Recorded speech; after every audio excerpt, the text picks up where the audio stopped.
Salut, c'est Trado, voilà ma vidéo de mise à jour pour l'or. Belle séance aujourd'hui puisque nous parvenons, malgré une attaque baissière assez consistante, à terminer la séance au-dessus de la Bollinger supérieure, donc de la même manière que s'est achevée la séance de vendredi. Faut pas faire attention à la petite bougie qui est au milieu, c'est parce que je trade des CFD qui commencent à coter le dimanche, donc c'est des bougies qui n'existent pas sur le marché de l'or en réalité. Donc nous terminons non seulement au-dessus de la Bollinger supérieure, mais également en ayant inscrit un magnifique plus haut en séance, puisqu'au plus haut de la séance, nous étions allés chercher les 1427 dollars l'once, donc au-dessus du plus haut du 9 novembre. Il reste encore un petit chouïa pour aller titiller le haut du canal noir qui était inscrit maintenant depuis pas mal de jours, et c'est aller au-delà qui me semble être assez difficile.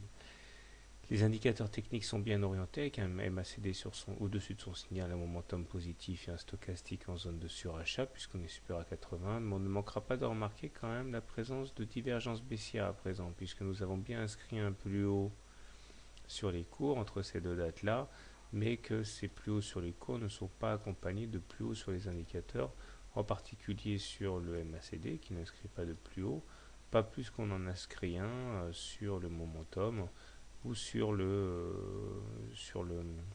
stochastique.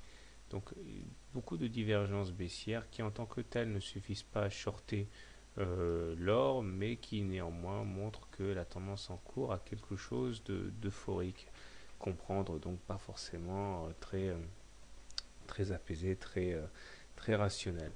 Il faut dire aussi que c'est ce genre de sentiments qui précèdent les envolées haussières, mais bon, en tout cas, il y a quelque chose quand même dont il faut se méfier, dont il faut tenir compte avant de rentrer long.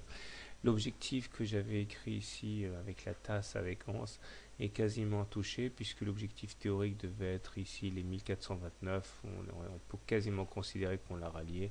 Ce sera le cas si on va chercher le haut du canal noir demain. M7 et M20 sont croissantes, ce qui signifie qu'elles jouent comme des supports.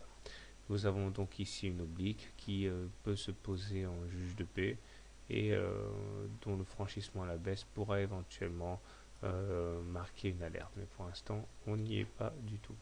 Alors comment trader l'or demain? Si vous êtes haussier sur l'or, solution la plus simple, c'est acheter sur les incursions à l'intérieur des Bollinger.